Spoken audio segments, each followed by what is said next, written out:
আসসালামু আলাইকুম। সবাই কেমন আছেন? আপনারা আসলে অনেকে সিনেমা দেখেছেন। রবি কেন মাস্তান, শান্ত কেন মাস্তান, এর বাদে আছে রানী কেন ডাকাত, চারদিকে শত্রু, জীবনে মরণে কত কিছুই তো দেখছেন। আসলে সিনেমাগুলো হয় সমসাময়িক কিছু বিষয়ের নিয়ে। যে সময় যেরকম পরিবেশ থাকে ওই রকম পরিবেশটাকে তুলে ধরে সিনেমা। এটা হচ্ছে বাস্তবতা। আর যে কারণে বলতেছি এই কথাগুলা, কারণটা হলো আর কিছুদিন পরে তৈরি হবে শান্ত কেন ক্যাপ, লিটন দাস কেন জাতীয় দলে, সৌম্য সরকার জাতীয় দল থেকে কেন বাদ পড়ে না।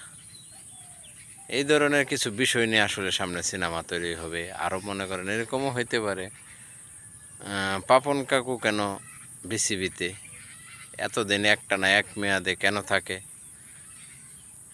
এই নানান বিষয়গুলো নিয়ে আসলে দেখবেন সামনে সিনেমা তৈরি হবে। যেই রকম পরিবেশ বাংলাদেশ জাতীয় দলের নির্বাচকরা যেই ধরনের নাটক করে, এবং আরও যারা আছে সবাই তো নাটকের রূপে থাকে।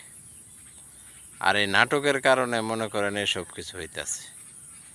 দেখেন বাংলাদেশ জাতীয় দল প্রত্যেকটা ম্যাচ কি সুন্দর হয়। যেই ম্যাচগুলা ভালো করছে, সুপার হিটে গেছে, সেই ম্যাচগুলা একমাত্র বোলারদের অবদান। বোলারদের অবদানের কারণে বাংলাদেশ সুপার হিটে যাইতে পারছে। একদিন যদি বোলার একটু এদিক সেদিক করে, সেদিন আর ব্যাটসম্যান কিছু করতে পারে না। তাই আমি কই যে এই সিনেমাগুলো তৈরি হইতে পারে যে শান্ত কেন ক্যাপ্টেন, লিটন দাস কেন ওপেনিংয়ে, আবার মনে করেন মাহমুদুল্লাহ কেন অবহেলিত, সাইফুদ্দিন মিরাজ কেন দলে নাই। এই ধরনের প্রশ্নবোধক শব্দগুলো আসবে সবার সামনে, সবাই আপনারা দেখবেন। তামিম কেন পলিটিক্সের শিকার। সব মিলিয়ে আসলে বাংলাদেশ জাতীয় দল একটা হযবরল অবস্থায় আছে, যার কারণে বাংলাদেশের খেলাধুলাগুলো আসলে মানুষ দেখতে চায় না।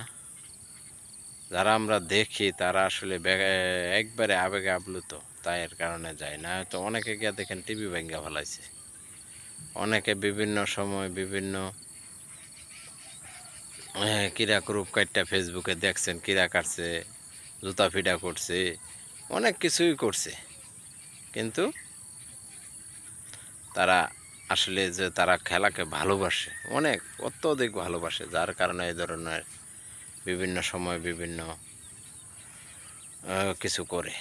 আসলে আমরা আসলে বলতে পারবো, আসলে কিছু তো করতে পারবো না। ধন্যবাদ।